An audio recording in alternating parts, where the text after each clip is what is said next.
बिस्मिल्लाहिर्रहमानिर्रहीम। नाज़रीन, आज एक होम्योपैथिक दवाई जिसका नाम है आर्सेनिक एल्बम, इसके मतलब बातचीत करेंगे। ये दवाई किन इमराज में काम आती है, कौन कौन सी अलामात पे इस दवाई का इंतखाब किया जाता है और ये दवाई किस चीज़ से बनती है, ये सारी चीज़ें जो हैं इस वीडियो में बयान की जाएंगी। ये दवाई नाजरीन एक सफ़ेद पाउडर है जो कि टेस्टलेस है, जिसका कोई जायका नहीं है किसी किस्म का। इसका नाम है आर्सेनियस ऑक्साइड और इसका फार्मूला है AS2O3। इसको पंजाबी ज़ुबान में सेंखिया भी कहते हैं। तो ये एक पॉइज़न है, एक जहर है। यानी आमतौर पे इसको कुत्तों को मारने के लिए भी इस्तेमाल किया जाता है। रोटी के टुकड़ों में डाल के ये कुत्तों को खिलाया जाता है, तो इससे कुत्ते मर जाते हैं। यानी ये एक जहर है जिससे ये दवाई तैयार होती है। तो पॉइजनस है ये जो दवाई है। लेकिन चूंकि होम्योपैथी में क्रूड फॉर्म में दवाई नहीं होती, तो जब तो ये क्रूड फॉर्म में होती है तब तो ये पॉइजनस है। लेकिन जब इसकी रेमेडी तैयार कर ली जाती है तो फिर ये जहरीली दवाई नहीं रहती। और होम्योपैथी में क्रूड फॉर्म में दवाई जब मरीज़ों को खिलाई जाती है, तंदुरुस्त लोगों को, यानी मरीज़ों को नहीं, तंदुरुस्त लोगों को खिलाई जाती है और क्रूड फॉर्म में खिलाई जाती है। फिर उसकी जो इलामात उन पर शो होती हैं उन्हें नोट कर लिया जाता है और इसी तरह की इलामात मरीज़ों में देखी जाती हैं। तो सेम उसी तरह की इलामात जो हैं उसके लिए वो एक ट्रीटमेंट बन जाती है, वो एक दवाई बन जाती है, एक रेमेडी बन जाती है। होम्योपैथी का ये कहना है कि कुदरत ने जिस चीज़ के अंदर शफा देने वाली खासियत रखी है, उसी के अंदर वबा देने वाली खासियत भी रखी है। जैसा कि एक हदीस है कि अगर आपके खाने में मक्खी गिर जाए तो उसके दोनों पर डुबो के मक्खी को बाहर निकाल दो, क्योंकि आपने फरमाया कि उसके एक पर में शफा है और एक पर में वबा है। और कुछ इसी तरह का नज़रिया होम्योपैथी का भी है कि ये जो आर्सेनिक है क्रूड फॉर्म में जब ये खिलाया जाता है किसी को, तो ये एक जहर है, ये एक पॉइजन है। और अगर थोड़ी मिकदार में खिलाया जाए और जो इलामात उस पर शो होती हैं, यानी इतनी इसकी मिनिमम डोज हो कि जिससे ना तो वो शख्स जो है उसकी डेथ हो सके, बहुत थोड़ी सी मिकदार में अगर उसे खिलाया जाए और फिर उस पर जो होने वाली इलामात हैं उनको नोट कर लिया जाए, तो सेम उसी तरह की इलामात जो हैं वो जिन मरीज़ों में पाई जाती हैं उनके लिए ये रेमेडी होती है। तो जब इसकी प्रूविंग हुई थी, इस दवाई की प्रूविंग डॉक्टर हनीमन ने खुद की थी। डॉक्टर हनीमन जो आज से कोई 2 सदियाँ पहले जिसने ये होम्योपैथिक तरीका इलाज दरियाफ्त किया था, उसकी अपनी बनाई हुई कुछ अद्वियात कोई 100 के करीब हैं, जिनमें से ये भी एक दवाई है जिसकी प्रूविंग डॉक्टर हनीमन ने खुद की थी। ये दवाई जब तंदुरुस्त लोगों को खिलाई गई तो उनके ऊपर, यानी क्रूड फॉर्म में खिलाई गई, मिनिमम डोज इसकी दी गई, तो उनके ऊपर कौन सी अलामात शो हुई थी। पहले तो ये जिक्र कर लेते हैं कि ये अगर ये जो सेंखिया है, ये जो आर्सेनिक है, इसको क्रूड फॉर्म में किसी को इसकी थोड़ी सी डोज खिला दी जाए तो उस पर क्या इलामात शो होती हैं, पहले तो ये देख लेते हैं।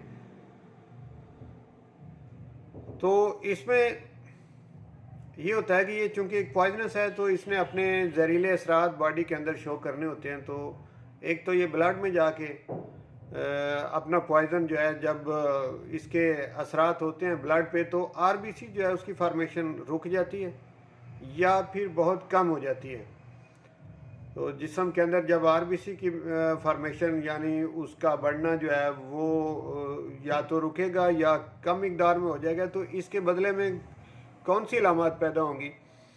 ये सीधी सी समझ में आने वाली बात है कि अनीमिया हो जाएगा, कमज़ोरी हो जाएगी, खून की कमी हो जाएगी, प्रोस्टेशन हो जाएगी और निकाहत बॉडी के अंदर पैदा हो जाएगी और बहुत ज़्यादा निकाहत हो जाएगी, इंतहाई वीक पेशेंट हो जाएगा।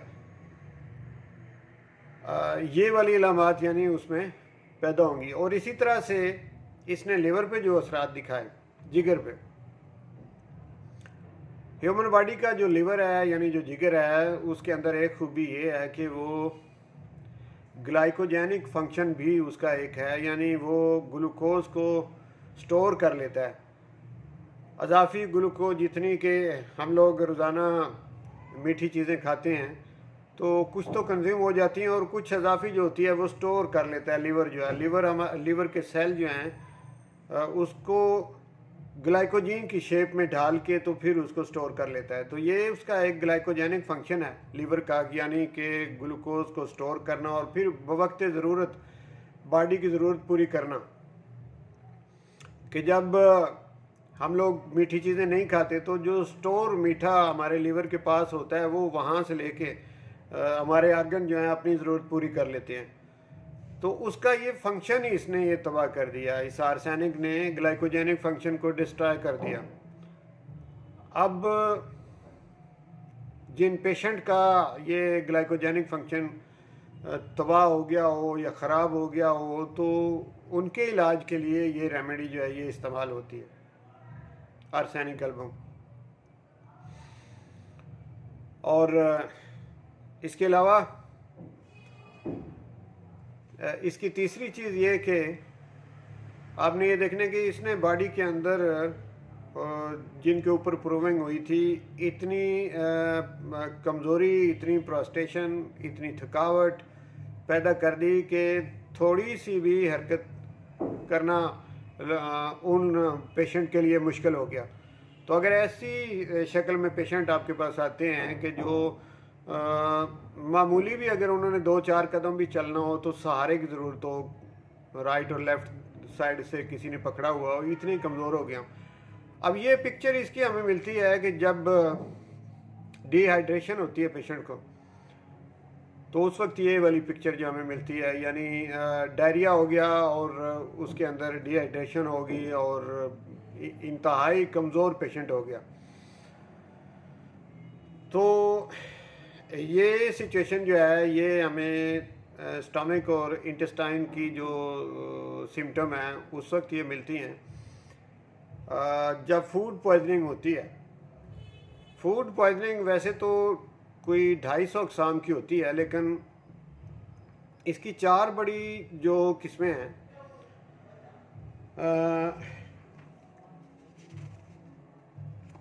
उसमें यानी फूड पॉइजनिंग वायरस, बैक्टीरिया और पैरासाइट की वजह से होती है। डिकेड फूड, बासी खुराक जो है इसकी वजह से, कंटेमिनेटेड जो फूड होती है इसकी वजह से फूड पॉइजनिंग हो जाती है। तो इसमें ये 4 इसके जो ये बैक्टीरिया वायरस हैं ये ज़्यादा काबिल ज़िक्र हैं। वैसे तो इसकी मैंने आपको बताया कि 250 अक़साम पाई जाती हैं। तो 4 में एक किस्म है कोलाई और दूसरी किस्म है लिस्टीरिया, तीसरी किस्म साल्मोनीला टाइफोसा और चौथी नोरो वायरस है। तो ये 4 किस्म के वायरस और बैक्टीरिया जो हैं इनकी वजह से फूड पॉइजनिंग होती है। तो फूड पॉइजनिंग किसी भी वजह से हो, इन 4 किस्मों में से हो या 250 अक़साम में से किसी किस्म की भी हो, तो उसमें ये दवाई जिसका नाम आर्सेनिक एल्बम है ये इंतहाई कामयाब रेमेडी है फूड पॉइजनिंग में। और फूड पॉइजनिंग के बाद जो एक पिक्चर बनती है यानी डायरिया साथ हो जाए तो वो बनती है कि जिसमें मरीज़ इंतहाई कमज़ोर हो जाता है। इंतहाई कमज़ोरी यानी प्रोस्टेशन, थकावट हद दर्जा की उसमें पाई जाती है। उसका हिलना जुलना भी उसके लिए मुश्किल हो जाता है।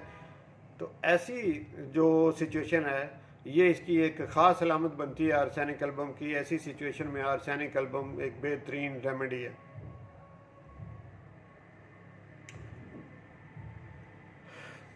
आर्सेनिक एल्बम को अगर हम सर से पाँव तक देखें, अलग अलग देखें, तो इसकी जो सिम्टम है वो कुछ इस तरह से हैं कि इसकी जो मेंटल सिम्टम है, ज़हनी अलामात हैं, उसमें ये कि ये जो पेशेंट होता है जिस पे ये दवाई जो है ये असर करती है, यानी जिसकी ये रेमेडी बनती है, उसकी ज़हनी अलामात कुछ इस तरह से होती हैं कि डिप्रेशन का शिकार हो जाता है ये पेशेंट, इंतहाई डिप्रेस हो जाता है, मायूस हो जाता है, और उसे अपने तंदुरुस्त होने का भी कोई यकीन नहीं रहता, और वो सुइसाइडल टेंडेंसी रखता है, यानी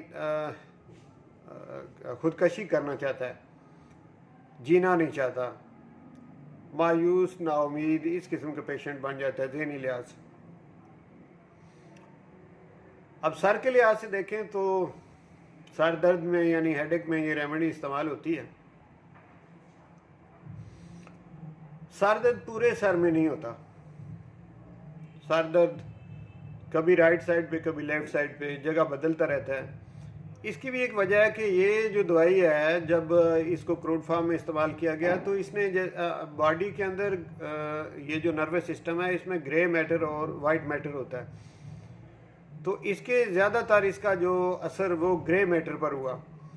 तो ग्रे मैटर जो एरिया है ब्रेन का, स्पाइनल कार्ड का, वहाँ पे तो इसका असर होगा, और उन्हीं जगहों के ऊपर स्वेलिंग होगी, और स्वेलिंग के बाद पेन भी होगी।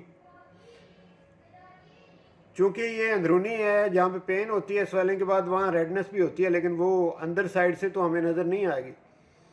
अगर बेलाडोना में देखा जाए तो रेडनेस जो है वो चेहरे के ऊपर नज़र आती है। इसमें चूँकि अंदर की तरफ, ब्रेन के अंदर की तरफ, स्पाइनल कार्ड के अंदर की तरफ जिधर ग्रे मैटर है, वहाँ पे स्वेलिंग होगी, और इसी तरह से ये पूरे सर में नहीं होगी, कभी राइट कभी लेफ़्ट, कभी बैक साइड पे कभी फ्रंट साइड पे, ये दर्द इस तरह से होगी इसकी। साथ ये जो हेडेक होगी उसमें नाजिया और वोमिटिंग की अलामात भी पाई जाएंगी, यानी दिल ख़राब होना और उल्टी का आना। और एक और इसमें बड़ी मज़े की एक अलामत है जिससे इसकी बड़ी पहचान होती है कि आर्सेनिक एल्बम की जितने भी सिम्टम हैं उनको रिलीफ मिलता है गर्मी से, लेकिन वह एक सर दर्द इसकी ऐसी अलामत है कि जिसको सर्दी से आराम मिलता है। बाकी सारी अलामत जो हैं उनको गर्मी से आराम मिलता है, लेकिन सर दर्द का जो पेशेंट है आर्सेनिक एल्बम का, वो खुली हवा में अपने आप को बेहतर समझता है। जब वो बंद कमरे में आएगा, गर्म कमरे में आएगा, तो उसका सर दर्द बढ़ जाएगा, और उसके चक्कर भी बढ़ जाएंगे, उसकी वोमिटिंग वाली कैफियत भी बढ़ जाएगी। दूसरा, शोर से उसके सर दर्द में इजाफा होता है। तो ये तो इसकी सर दर्द की अलामत, पहचान, और इसको आर्सेनिक के हवाले से सर दर्द को देखा जाए तो कुछ इस तरह की पिक्चर है। और अब हम अगर नीचे आए नाक की तरफ, आँख की तरफ, गले की तरफ, तो वो देखते हैं कि एक तो इस दवाई में ब्लीडिंग टेंडेंसी भी है।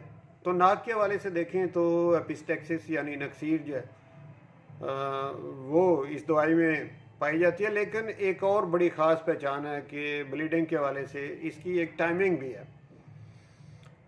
5 बजे सुबह के वक्त इसकी ब्लीडिंग तेज़ होती है। ब्लीडिंग चाहे नाक से हो, ब्लीडिंग चाहे इसकी जो है वो यूरिन में भी होती है, यूरिन के अंदर मिक्स ब्लड होता है, चाहे गम ब्लीडिंग भी होती है, मसूड़ों से ब्लीडिंग होती है, लेकिन टाइमिंग इसकी एग्रीवेशन की जो है वो 5 बजे सुबह होगी। और इसी तरह से ब्लीडिंग जो है वो चाहे पाइल्स की हो,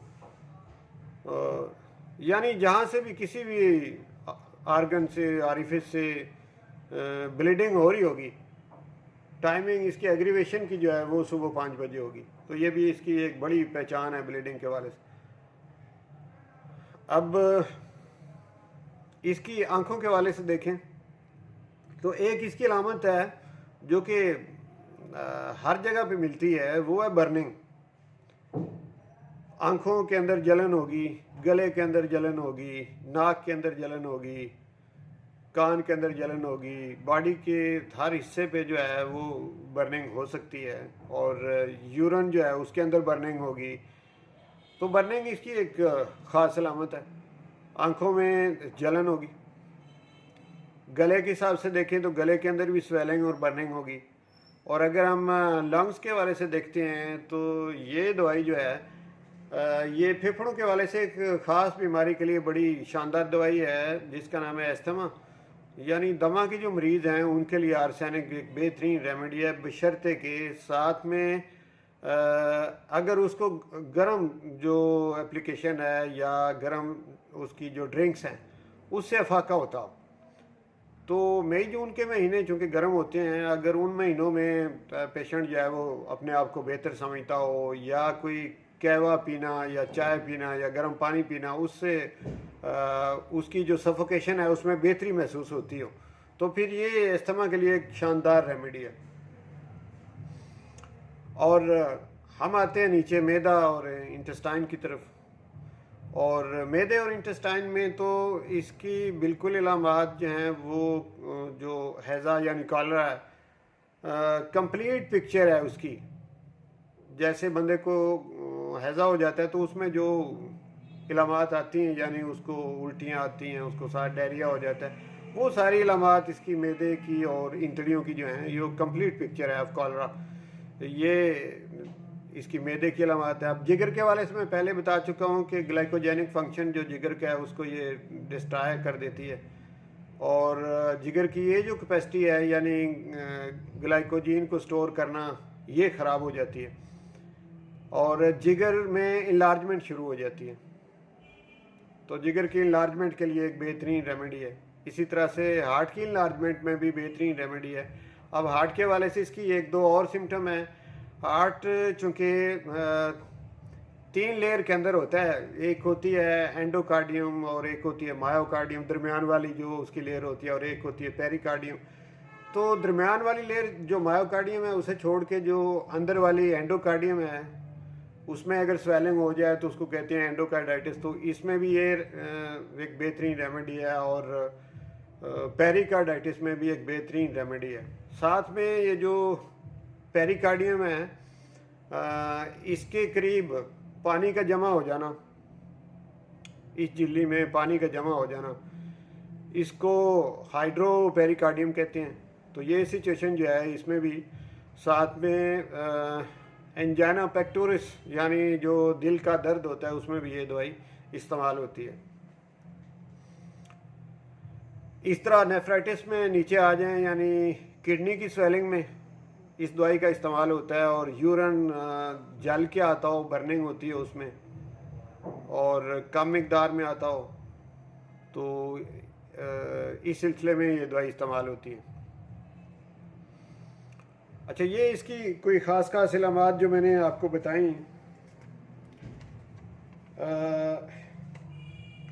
इसके अलावा अल्कोहलिज़म यानी जो लोग अल्कोहल का इस्तेमाल करते हैं और अल्कोहल की वजह से पैदाशुदा जितनी भी बीमारियां उसमें इसका इस्तेमाल होता है। और तंबाकू खाना यानी ये जो तंबाकू वाले पान लोग खाते हैं, यानी तंबाकू को चबाना पीना नहीं, ये सिगरेट या हुक्का जो है ये एक और चीज़ है। तंबाकू को चबाने से अगर कुछ इलामात पैदा हों तो उसमें ये दवाई इस्तेमाल होती है। और जिगर के वाले से जांडिस में भी इसका इस्तेमाल बेहतरीन पाया गया है। कुछ इसकी और लीडिंग सिम्टम जो है वो मैं आपको बताता हूँ कि इसमें रेस्टलेसनेस इसकी एक बहुत बड़ी अलामत है। यानी ये जो पेशेंट होता है वो किसी जगह पे टिक के नहीं बैठ सकता, बेआरामी की हालत में होता है। एक जगह बैठता है फिर वहाँ से उठता है दूसरी जगह बैठ जाता है, यानी उसमें आराम नहीं होता है। रेस्टलेसनेस उसकी एक बहुत बड़ी अलामत है। बर्निंग इसकी एक अलामत है। और पीरियडिसिटी इसकी एक बहुत बड़ी अलामत है। यानी पीरियडिसिटी से मतलब है पीरियड से पीरियडिसिटी है, यानी एक वक्फे से बीमारी का आना। बीमारी एक दिन के बाद आए, एक दिन छोड़ के दूसरे दिन आए, यानी 3 दिन के बाद, 4 दिन के बाद, 7 दिन के बाद या 1 साल के बाद उसी बीमारी का दोबारा जो है नमूदार होना, तो इसको पीरियडिसिटी कहते हैं। ये भी इसकी ख़ास पहचान है इस रेमेडी की। जैसे बारी का बुखार होता है ना कि एक दिन छोड़ के दूसरे दिन बुखार हो जाता है, ये पीरियडिसिटी है। और इसकी मैंने एक ब्लीडिंग की एग्रीवेशन का टाइमिंग के हवाले से आप जिक्र किया कि 5 बजे सुबह ब्लीडिंग ज़्यादा होती है, जहाँ से भी ब्लीडिंग हो, लेकिन तमाम सिम्टम के लिए इसकी एक टाइमिंग है